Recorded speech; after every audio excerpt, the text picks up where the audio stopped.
Well, the big crowd here at Lang Park is loving it. Australia on the road to wrapping up the 4X International Test Series after losing the first test. They lead 18 points to 6. And again, the Kiwis have had to get through a massive amount of tackling in that first half. 119 to 56. Again, Todd leading the way, but Mercer and Nicow have been heavily involved. And Steve Walters, not only did he score that try right on half-time, but he's also topping the Australian tackle count. Mal Meninga restarts play. The Kiwis will work it out towards their own quarterway. That was Frano Botica. Mann bumping away from the tackle of Clyde, but back he came.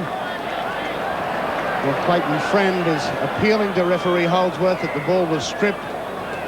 Not according to Holdsworth. And Freeman will be called out now.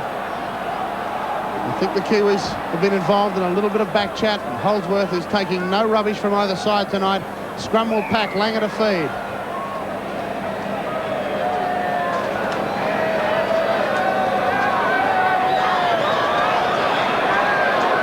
Jackson with a little inside step, but couldn't beat Botica. To Daly. Daly across field to Geyer, who's worked up ahead of pace to Meninga. Outside, here comes try number 1 for the second half to Rod Wishart. And that could well be the ball game. Only a minute gone. Meninga it was. Again, setting it up for his supports.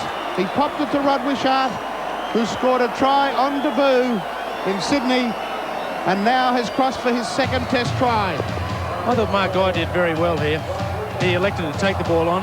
A very smart pass inside to Mal. I thought the big fella was going to try and go himself here, but unselfishly gave to Rod Wishart, who did very well to score in the corner.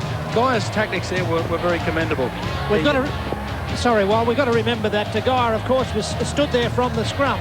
He elected to remain in that position, and so Australia clearly knew that the ball was going to be sent back to him. There it is from the head-on. Meninga charging onto the little popped-up ball from Geyer. Wishart over for his second test try. The Australians could well run away with it. I think a pretty important point in that try, Pat, was the try was scored on David Watson's wing. Now, this guy has played everywhere in the first couple of test matches, but playing him on the wing, I think it's a position that he's not quite used to. And on the replay, it really did look as though he struggled to find where he was. It looked like he got a little bit lost in trying to match Rod Wishart there. And for a wing in a test match, it really is a specialist position. Well, the Australians are proving that with, after the first test and some experimentation, they brought in specialist wingers Willie Kahn and Rod Wishart. And they scored 4 tries between them. Meninga from the sideline has struck it pretty well. It's coming back. It's over! Australia 24. New Zealand 6. The Kiwis would be shell-shocked. John Harker, despite that late try, I think Bob Bailey at half-time would certainly not have written off his side's chances. Well, he's pretty shattered man there, as we saw in that picture, Pat. And at half-time, he was very, very upset that they allowed that last try to be scored in the last minute. He would have been much happier, obviously, to go in at 14-6. He's called on his side to play for pride, to remember the pride of their country. He said, you've got 40 minutes to play for pride out there. You've got to watch McCracken. There is some sort of doubt over the AC joint in his shoulder, and Freeman has a wrist injury. The Australian camp, well, the instructions from Bob Foote were pretty simple. He didn't want to see any walkers, and the only thing he said tactically was in defence, the inside man to watch the inside pass, and we saw that in that try scored by the Kiwis. Bella towards halfway. Well, it's been pretty smart play by Bella tonight. He's picked out the small men on the edge of the ruck, and that time he ran straight at Mercer, who's one of the smallest of the New Zealand forwards, and he's been destructive in doing it. Frano Botica juggling. But if Bob Bailey was looking for a reason that his team aren't going forward, I think if he has a look at his statistics sheet, he'll find that Brent Todd took the ball 8 times in that first half. The next best was the former winger and centre man, Gary Mercer, with 2. Now, you've got to ask yourself, are the forwards working or not? or are they trying to spread the ball too much? And if they are spreading the ball, do they stick with these tactics that work for them in the first test in Melbourne, or do they try and change? I think it's about time that they tried to change and use some other sort of tactics. They've got to try and upset the Australians now, whether the tactics are legal or not quite legal. By contrast, Wally, the Australian front row have hit the ball up 20 times. Friend stepping inside Khan, who left his wing. Is there space outside there? It's on the fifth tackle. You can hear the cries of kick it. It bounces away from Eddinghausen, back towards the Kiwis. But he was quick enough to salvage the situation. Now, if they move this quickly, there could be danger again. On the inside to Wishart. From Daly back inside. It was Wishart to Jackson. So they've made 25 metres in that run. The Kiwi defence is in tatters at the moment. Geyer looking to pop the short ball, but still managed to bounce out of the tackle and then unloads it to Salvatore. What a game Mark Geyer's having. Bella straight up the centre with Freeman hanging off him again.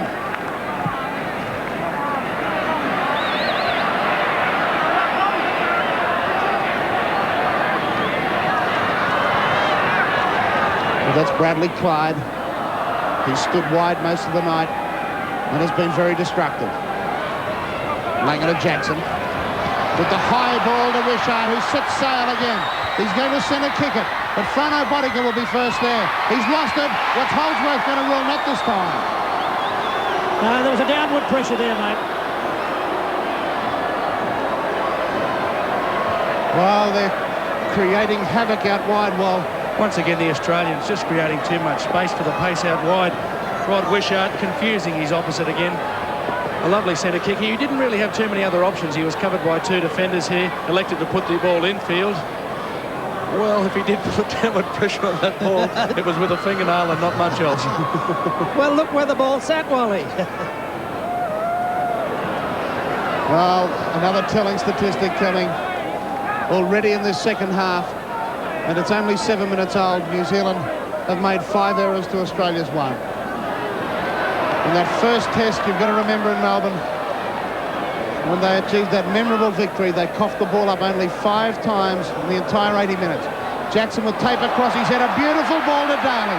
Daly has Eddinghausen on the inside, but Nickow's there to clean up for New Zealand. Again, the alarm bells ring. They work at the blind side. Jackson cutting back infield. He came oh so close, Peter Jackson. They work it the same way. Geyer, can he unload? Yes, he can. Great try. Oh, great hands, Mark Geyer. Bradley Clyde, the man who comes up with it. Let's have a look at the replay. We'll see the magic hands from Mark Geyer over there, over the top of one defender and then popping the ball. The skills in the Australian team once again becoming evident. Geyer's height and weight advantage just far too good for the Kiwis. A clever around the ball pass. Looked to be very flat, but the referee was right on the spot, adjudicated. Support play once again paying dividends for Australia. They've had men available all night long. Well, you can see Willie Kahn come inside, but it was Bradley Clyde who lurked for that wide pass, and over he went, Roy. Yes, I think that Mark Geyer has been given clear-cut instructions by Bozo to play a little bit wider and for the outside men to run off his wonderfully timed passes. Well, they're not making it easy for the Australian skipper. He has his set up right on the sideline again, but the Kiwis cannot believe this second half start. There's only 8 minutes gone. The Australians have already crossed twice. It was 18-6, and perhaps with that try right on full half-time, I should say, the Aussies were a bit lucky to have that sort of buffer. But I think now they've stretched it to 22 points. Well, I think Big Mel's trying to rub it in a bit too here, Pat. He's taken this conversion attempt 10 metres back beyond the 22. He might be just trying to find out how far that those big legs can kick the football. Well, I would imagine the ball would be very keen to travel a long way as soon as they saw those legs approaching. Good point, Pat. Well, he's missed this one to the right-hand side.